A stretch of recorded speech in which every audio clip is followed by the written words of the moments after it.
Que el Señor esté a tu lado y te sostenga. Que una especial dirección, protección y provisión venga de parte del Señor sobre ti, sobre tu casa y sobre tu gran proyecto de vida.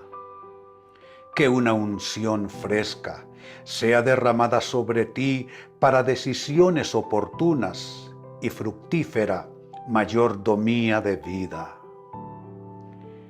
Ángeles estén a tu alrededor las 24 horas del día, acampando y defendiéndote de toda amenaza y todo mal, guardando tus pasos de día y tu sueño de noche.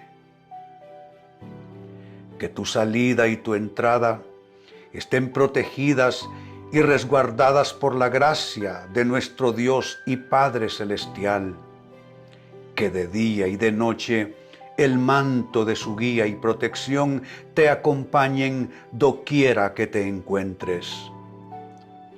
Bendigo tu casa, bendigo tus hijos, bendigo tu mesa, bendigo tu cama, y que la inalterable paz de Dios, que sobrepasa todo entendimiento, guarde tu vida, tu corazón y tus pensamientos. Que la vara y el cayado de aquel que es tu buen pastor te infundan aliento y tu copa siempre esté rebosando con medida buena, apretada y remecida, y puedas ver el bien de Dios en todas las áreas de tu vida. Así te bendigo en el nombre del Padre y del Hijo y del Espíritu Santo. Amén.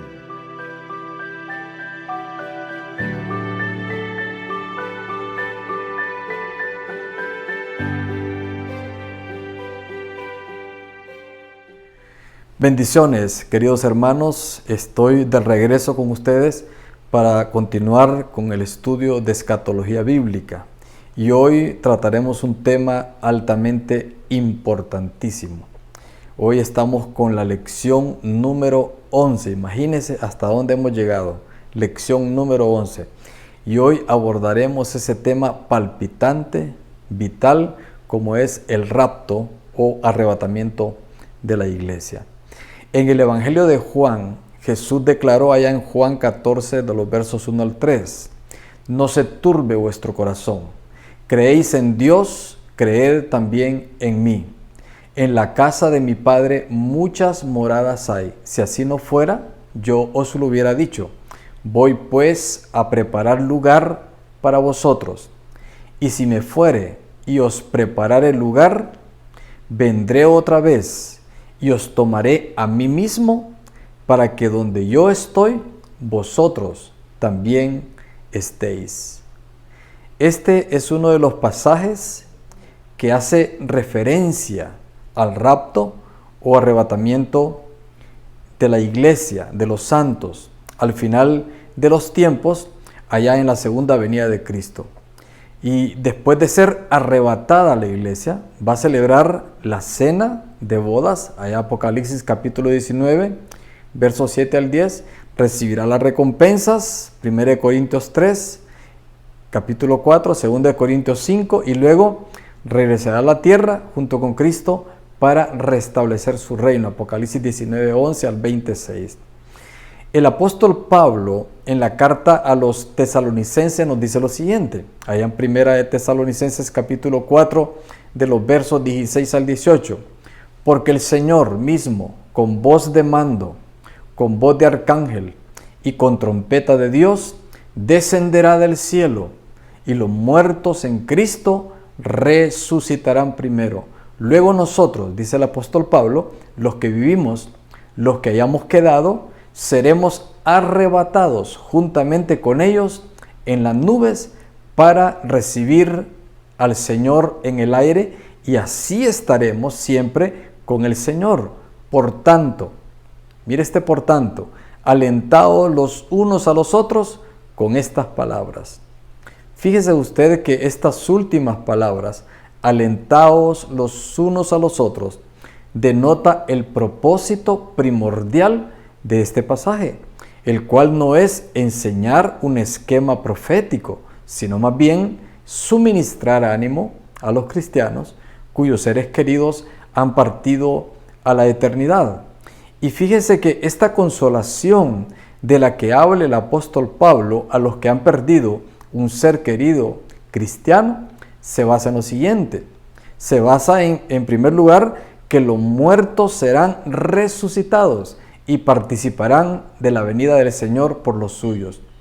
En segundo lugar, cuando Cristo venga, los vivos se reunirán para siempre con sus seres queridos. Qué hermoso, ¿verdad? Y en tercer lugar, todos estarán con el Señor por la eternidad. Y también el apóstol Pablo le escribe a los Corintios, de lo cual quiero que leamos en este momento allá en 1 Corintios capítulo 15, de los versos 51 al 52. Dice: he aquí, os digo un misterio, no todos dormiremos, pero todos seremos transformados. En un momento, en un abrir y cerrar de ojos, a la final trompeta, porque se tocará la trompeta, y los muertos serán resucitados incorruptibles, y nosotros seremos transformados. Qué escritura más poderosa. Yo creo que le hemos leído muchas veces esta escritura. Y como hemos descubierto hasta aquí, estas porciones hacen referencia al tema del arrebatamiento o al rapto de la iglesia. Una de las doctrinas, digo yo, más importantes relacionada con la iglesia y con la segunda venida de Cristo. A estas alturas es importante lanzarnos esta pregunta: ¿qué necesitamos saber sobre el rapto o arrebatamiento? ¿Qué necesitamos saber? Comencemos primero. Comencemos definiendo qué es el rapto. La Biblia nos enseña, según las porciones leídas y las que vamos a citar, que los creyentes serán llevados de la tierra al cielo por el Señor Jesucristo. Y este evento es conocido como el rapto o arrebatamiento de la iglesia. La palabra rapto es la traducción latina de arrebatar, que aparece en 1 de Tesalonicenses capítulo 4, verso 17, que ya lo leímos inicialmente. Y Jesús explicó a sus discípulos que Él prepararía morada para ellos. ¿Para quiénes? Para la iglesia. Y que vendría otra vez y que les tomaría y que les llevaría con Él. Y el apóstol Pablo, por otro lado, enseñó que en el momento del rapto, los creyentes que han muerto, dice él, resucitarán, pero los que estén vivos serán transformados. Ambos grupos, tanto los que están muertos en Cristo como los que estén vivos en Cristo, experimentarán el cambio de lo mortal y corruptible a lo inmortal e incorruptible. ¿Qué necesitamos saber sobre el rapto o arrebatamiento? Bueno, hay que hacer una descripción del rapto. ¿Cómo sería esa descripción del rapto? Bueno, en primer lugar, Jesús vendrá por su iglesia. Ya lo vimos en 1 de Tesalonicenses capítulo 4, verso 16. Porque el Señor mismo, con voz de mando, con voz de arcángel, con trompeta de Dios, descenderá del cielo, y los muertos en Cristo resucitarán primero. Otra descripción. Después de eso, enseguida, entonces los que han muerto en Cristo resucitarán. Luego, los creyentes que estén vivos serán arrebatados, serán trasladados repentinamente para unirse a los resucitados. Luego, la iglesia se reunirá en el aire con el Señor para estar siempre con Él. Gloria a Dios. ¿Qué necesitamos saber sobre el rapto o arrebatamiento? Bueno, necesitamos saber en relación a las posturas teológicas que hay sobre esta doctrina del rapto o arrebatamiento. Porque fíjese que aunque la iglesia del Señor en todas las épocas ha afirmado su convicción acerca del regreso de Cristo, acerca de la seguridad del rapto, no ha logrado estar de acuerdo, no nos hemos puesto de acuerdo en determinar el momento en que ocurrirá el arrebatamiento o rapto. Por lo consiguiente, existen tres puntos de vista, tres posturas teológicas acerca de ese momento de la ocurrencia del rapto. La primera postura es la postura pretribulacionista. Esta postura enseña que el rapto ocurrirá antes de los 7 años de la gran tribulación, ¿verdad? Antes de los 7 años de la gran tribulación, que Jesucristo vendrá en el aire, los muertos en Cristo resucitarán primero, y que con los creyentes que estén vivos o estemos vivos, seremos arrebatados, trasladados para estar con el Señor. Así pues, la iglesia será librada de la ira venidera, de la gran tribulación. Por cierto, esta es la postura que nosotros sustentamos. En mi caso personal, yo sostengo la postura pretribulacionista y creemos que es la postura que está más apegada a la Escritura en su contexto. Luego está en segundo lugar la postura mesotribulacionista, que es el enfoque que cree que el rapto ocurrirá después de los primeros 3 años y medio de la gran tribulación. Y según este punto de vista, la iglesia atravesará la mitad de la gran tribulación. Y por último está la postura post-tribulacionista, que cree que el rapto tendrá lugar después de los 7 años de la gran tribulación. Y según esta postura, la iglesia pues obviamente experimentará las aflicciones de la gran tribulación. Ahora bien, después de un análisis y de una interpretación adecuada del texto bíblico, realizado por eruditos y teólogos confiables, en este curso nosotros apoyamos el punto de vista pretribulacionista. Entonces, a partir de este instante, nos vamos a enfocar en el estudio del rapto sobre esta base, sobre esta postura pretribulacionista. ¿Qué necesitamos saber sobre el rapto o arrebatamiento? Bueno, vamos a hablar un poquito en este momento de la base bíblica de la postura pretribulacionista. Profundicemos entonces en el fundamento bíblico. En el fundamento bíblico en el que estamos sustentando esta postura, le repito, pretribulacionista. Comencemos con Apocalipsis capítulo 3, versículo 10. Dice el apóstol Juan: por cuanto has guardado la palabra de mi paciencia, yo también te guardaré de la hora de la prueba que ha de venir sobre el mundo entero. Mire, la hora de la prueba que ha de venir para probar a los que moran sobre la tierra. O sea que está hablando ahí de la gran tribulación. Jesús prometió a la iglesia, no solo a esta iglesia de Filadelfia, a la que se refiere el texto leído, sino a toda la iglesia en general, que la guardaría en la hora de la prueba que habría de venir sobre el mundo entero. Porque el único evento así que registra la Biblia sucederá, y ese evento es la gran tribulación que está ampliamente profetizada en la Escritura. Trasladémonos ahora a 1 de Tesalonicenses capítulo 1, verso 10. Dice el apóstol: y esperar de los cielos a su Hijo, al cual resucitó de los muertos, a Jesús, quien nos libra de la ira venidera. De la ira venidera. Está hablando de lo mismo. Entonces se habla de esperar de los cielos a Jesús, quien nos libra, repito, de la ira venidera. Otra expresión que hace referencia a la gran tribulación. Y luego en 2 de Tesalonicenses capítulo 2 de los versos 1 en adelante, mire lo que dice el apóstol Pablo: pero con respecto a la venida de nuestro Señor Jesucristo y nuestra reunión con Él, os rogamos, hermanos, que no os dejéis mover fácilmente de vuestro modo de pensar, ni os conturbéis ni por espíritu, ni por palabra, ni por carta, como si fuera nuestra, en el sentido de que el día del Señor está cerca. Nadie os engañe en ninguna manera, porque no vendrá sin que antes venga la apostasía y se manifieste el hombre de pecado, el hijo de perdición. Mire, ahí está dando una pauta ya el apóstol, el cual dice: se opone y se levanta contra todo lo que se llama Dios o es objeto de culto, tanto que se siente en el templo de Dios como Dios, haciéndose pasar por Dios.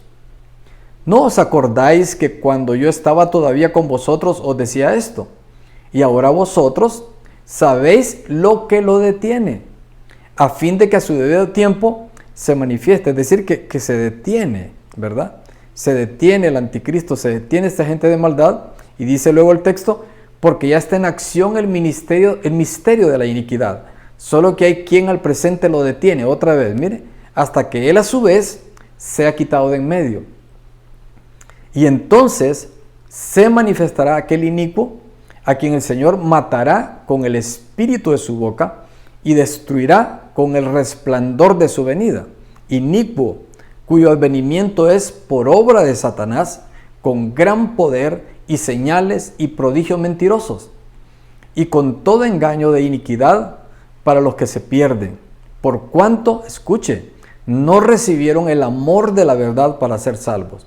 Por esto, Dios les envía un poder engañoso para que crean la mentira, a fin de que sean condenados todos los que no creyeron a la verdad, sino que se complacieron con la injusticia.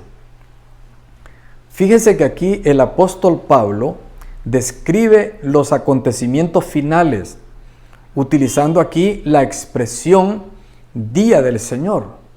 Día del Señor usado frecuentemente en el Antiguo Testamento para denotar el día de la ira, el día del juicio de Dios sobre toda la humanidad. Explica aquí que ese día no vendrá hasta que se manifieste el anticristo, pero que éste tampoco aparecerá hasta que haya sido removido quien lo detiene. Es claro que quien detiene la aparición del anticristo, si lo miramos en todo el panorama, es el gobierno humano existente, es la predicación del evangelio, es la atadura de Satanás, porque Satanás está detenido por el propio Dios, es la providencia de Dios, es el Estado judío, que recuerde que es un referente en las señales proféticas, es la iglesia misma, es el Espíritu Santo y, ¿por qué no?, el mismo poder de Dios con sus arcángeles y ángeles que intervienen para frenar al maligno hasta que se cumpla el tiempo estipulado por el Señor y no antes, tal como sucedió en la manifestación de Cristo en su encarnación, en su nacimiento. Allá en Gálatas capítulo 4, verso 4 dice, es un texto profético, pero cuando vino el tiempo del cumplimiento del tiempo, Dios envió a su Hijo, nacido de mujer y nacido bajo la ley. Entonces, fíjese usted que al igual que en la encarnación de Cristo, también en el rapto y su llegada gloriosa, todo ocurrirá en el tiempo de Dios, cuando las condiciones exactas requieran el cumplimiento de tal aspecto en el plan y en el propósito de Dios, no antes, no después. Entonces, cuando la iglesia sea trasladada al cielo, en el rapto, se dará inicio a los eventos de la gran tribulación.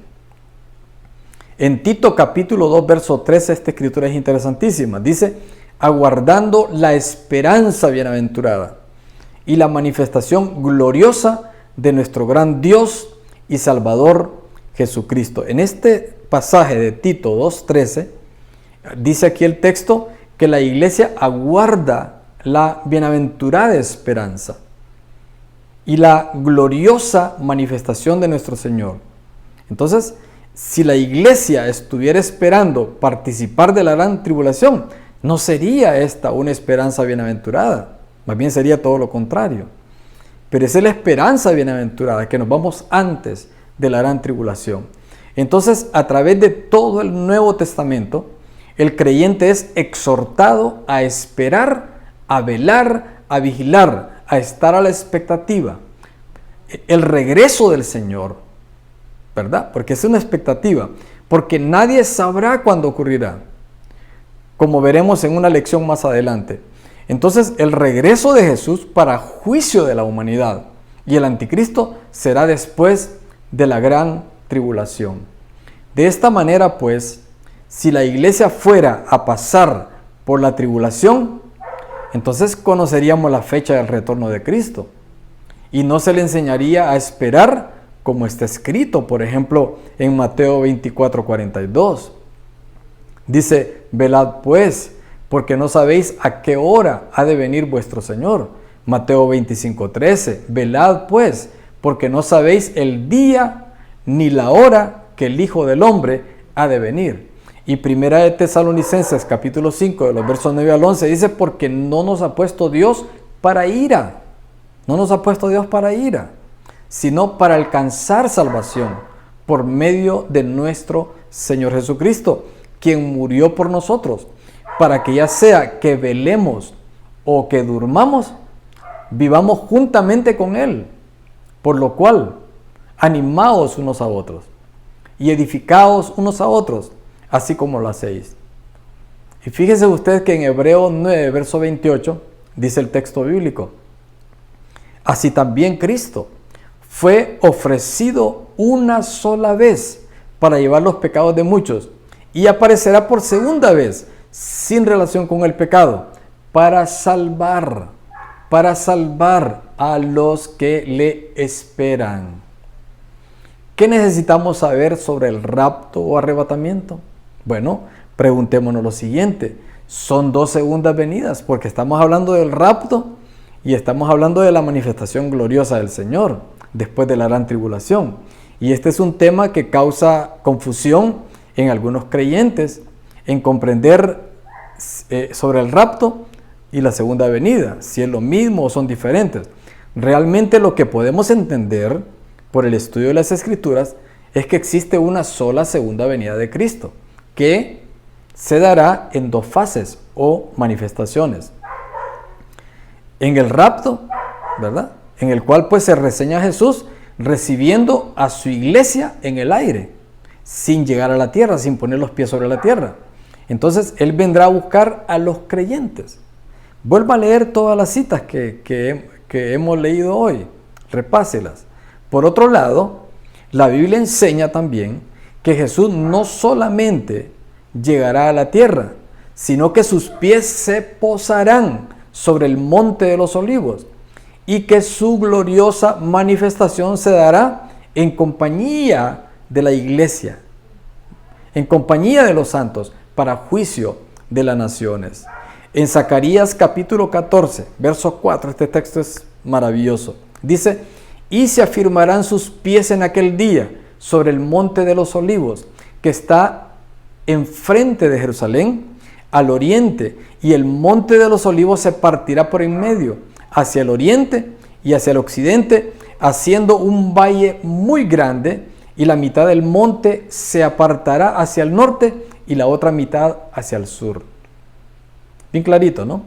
Y Apocalipsis 19, de los versos 11 en adelante, dice el apóstol Juan, entonces vi el cielo abierto, y aquí un caballo blanco, y el que lo montaba se llamaba Fiel y Verdadero, y con justicia juzga y pelea. Sus ojos eran como llama de fuego, y había en su cabeza muchas diademas, y tenía un nombre escrito que ninguno conocía, sino él mismo. Estaba vestido de una ropa teñida en sangre, y su nombre es el Verbo de Dios. Y los ejércitos celestiales, que es la iglesia, que los redimidos con la sangre del Cordero, vestidos de lino finísimo, blanco y limpio, le seguían en caballos blancos. De su boca sale una espada aguda para herir con ella a las naciones, y él la regirá con vara de hierro, y él pisa el lagar del vino del furor y de la ira del Dios Todopoderoso. Y en su vestidura y en su muslo tiene escrito este nombre: Rey de Reyes y Señor de Señores. Gloria a Dios, alabado sea el nombre de Cristo. Y Tito 2:13, lo volvemos a leer otra vez, aguardando la esperanza bienaventurada y la manifestación gloriosa de nuestro gran Dios y Salvador Jesucristo. Entonces, en este último pasaje de Tito 2:13, otra vez se describen dos aspectos de la segunda venida de Cristo. Primero, la esperanza bienaventurada, que se refiere a la esperanza de la iglesia de ser librada de la ira venidera. Mientras que la manifestación gloriosa del Señor, cuando ya Él viene con su iglesia, una vez que ha pasado el arrebatamiento, las bodas del Cordero, el tribunal de Cristo, etc. Cristo viene de regreso después de la gran tribulación con su iglesia. Entonces aquí es donde hace alusión a la revelación de Jesucristo para juicio de las naciones. Quiero invitarte para que realices algunas actividades. Escribe con tus propias palabras lo que enseña cada postura teológica que ya vimos sobre el rapto o arrebatamiento de la iglesia. Te invito a memorizar 1 de Tesalonicenses capítulo 4, verso 16, que dice: porque el Señor mismo con voz de mando, con voz de arcángel, con trompeta de Dios, descenderá del cielo, y los muertos en Cristo resucitarán primero. Verso 17, luego nosotros, los que vivimos, los que hayamos quedado, seremos arrebatados juntamente con ellos. ¿Con quiénes? Con los que resucitaron en las nubes, para recibir al Señor en el aire, y así estaremos siempre con el Señor. Y le invito también para que anote en orden los elementos del rapto, según acabo de enseñar en esta lección, cómo van a acontecer cada elemento. Le invito también para que explique las dos fases de la segunda venida del Señor Jesucristo, tanto el rapto de la iglesia como la manifestación gloriosa del Señor. Y le invito para memorizar 1 de Tesalonicenses 5:9, porque no nos ha puesto Dios para ira, sino para alcanzar salvación por medio de nuestro Señor Jesucristo, recordándole que la palabra ira aquí se refiere a la ira venidera, tanto en la gran tribulación como en el día del juicio final, donde esto será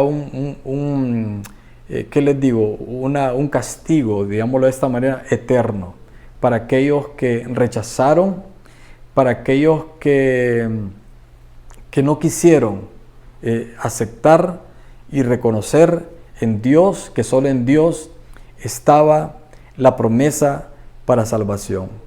Así que este es el tema, el rapto o arrebatamiento de la iglesia. Este es un tema que, como le explica el apóstol Pablo ahí en Tesalonicenses, es un tema no para traer un programa profético.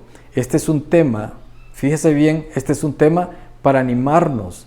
Este es un tema para que entendamos que lo que nosotros hacemos y vivimos para Dios no es en vano, no es en vano, no es en vano que ejerzamos dominio propio, no es en vano que vivamos en santidad, no es en vano que nos guardemos, que llevamos en paz con todos, no es en vano. Nosotros, sin ánimos de ser fatalistas, no vamos a borrar la injusticia de este mundo, no vamos a resolver la situación de este mundo. Podemos hacer aportes, podemos aportar nuestro granito de arena en traer el bienestar, pero en definitiva el pecado está carcomiendo a toda la humanidad, y el desenlace final de todo esto lo profetiza Apocalipsis, y el único que va a ejercer un reinado de justicia es Jesucristo en el milenio, donde Él va a gobernar 1000 años y va a enseñar cómo es un reino justo. Mientras el hombre gobierne, aunque sea una buena persona, siempre van a haber injusticias, siempre. Esta es una cosa indefectible, porque los humanos, donde vemos humanos, habemos pecadores, ¿verdad? Y donde hay pecadores, siempre va a haber imperfección y siempre va a haber injusticia. Así que, mis amados, este tema del arrebatamiento es un tema que nos invita a los creyentes a tener esperanza, a vivir con la expectativa de la esperanza bienaventurada que le escribe Pablo a Tito, en Tito 2:13. Así que, ¿qué le parece si en este momento hacemos oración y oramos para que aquellos que han perdido la esperanza, nos anclemos, que pongamos el ancla segura, el ancla de la fe en estas promesas maravillosas, en esta promesa espectacular del Señor? Imagínate qué maravilloso es saber que el Señor viene otra vez por su iglesia. Y por supuesto, la iglesia es conjunto de personas, pero entre esa multitud de personas hay un remanente escogido, hay un remanente que se ha guardado, hay un remanente que se mantiene limpio, hay un remanente ahí que se mantiene con el Señor. Y aunque la situación no es fácil, con todas las circunstancias que hemos estado viviendo, tendemos a desanimarnos, tendemos a perder la vitalidad espiritual, tendemos a estar en la periferia espiritual, pero es hora de volvernos al Señor, es hora de reencaminarnos, de reencontrarnos con el Señor, es hora de volver a recuperar ese primer fuego, ese primer amor que quizá algunos por circunstancias de la vida han perdido. Así que te invito a orar conmigo en este momento. Padre maravilloso, esta promesa dada a través de toda la Escritura, del arrebatamiento profetizada desde antes y descubierta, quitado el velo por el apóstol Pablo, este misterio maravilloso del rapto o arrebatamiento nos da esperanza, Señor, nos hace vivir con la esperanza bienaventurada, Señor, que seremos libres del juicio, que seremos libres de la ira venidera, porque tu palabra lo afirma contundente y fehacientemente, Señor, que los muertos en Cristo resucitarán primero y nosotros, dice el apóstol, los que habremos quedado seremos transformados. Así tanto los resucitados como los transformados nos uniremos para estar en el aire con el Señor, en ese evento glorioso donde se celebrarán la boda del Cordero, donde será el tribunal de Cristo y a todos tus siervos se le entregarán los galardones por todo su esfuerzo, por todas sus obras, por todo su sacrificio, Señor, porque tú nos diste el regalo que nadie merecía, el regalo de la salvación por gracia. Por tu gracia, Señor, la cual nadie la puede comprar, pero una vez que tú nos has salvado, que tú nos has hecho libres de las cadenas del pecado, somos llamados, estamos comprometidos en hacer el bien, estamos comprometidos, Señor, en honrarte, en practicar tu justicia, en practicar lo que tú exiges, lo que tú pides, lo que tú demandas, lo que tú quieres, en traer honra a ti, Señor. Oh Padre Celestial, oramos pues, Señor, en este momento, para que aquellos que están desanimados, que están decaídos, aquellos que han entrado en confusión, en decano espiritual, que sean vueltos a ti.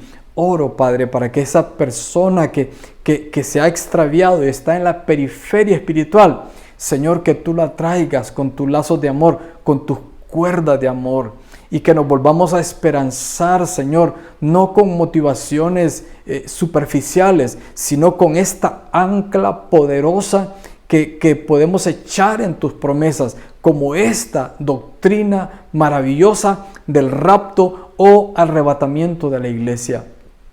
Padre, oro por la iglesia, oro por cada familia de la iglesia, oro por cada hombre de la iglesia, por cada mujer, por cada niño, niña.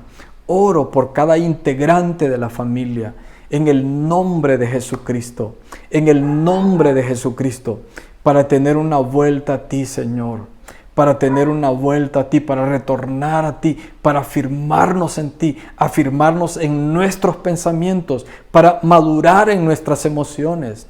Señor, para caminar contigo, para someter mi voluntad a tu voluntad, Señor, para caminar en acuerdo contigo. Glorifícate pues, mi Señor. Glorifícate, mi Señor, y bendice a cada persona y levanta, fortalece, restaura, Señor, restaura la vida de cada persona. En el nombre de Cristo Jesús. Te doy gracias, Señor, y te bendigo en el precioso y poderoso nombre de Jesucristo. Y como siempre, hace días no se los digo, invitándoles y animándoles siempre a honrar al Señor con nuestras ofrendas, a honrarle también con nuestros diezmos. Todo esto es voluntario, por supuesto, pero si Dios propone en nuestros corazones honrarle, hagámoslo, y seamos parte también de este proyecto de sostener financieramente la obra del Señor. Así que, mis hermanos, este es el estudio del día de hoy, y considero que esta es una palabra maravillosa que nos enriquece. Así que nos vemos el próximo jueves, Dios mediante. Mientras tanto, que el Señor les bendiga rica y abundantemente a cada uno de ustedes. Cuídense mucho. Bendiciones.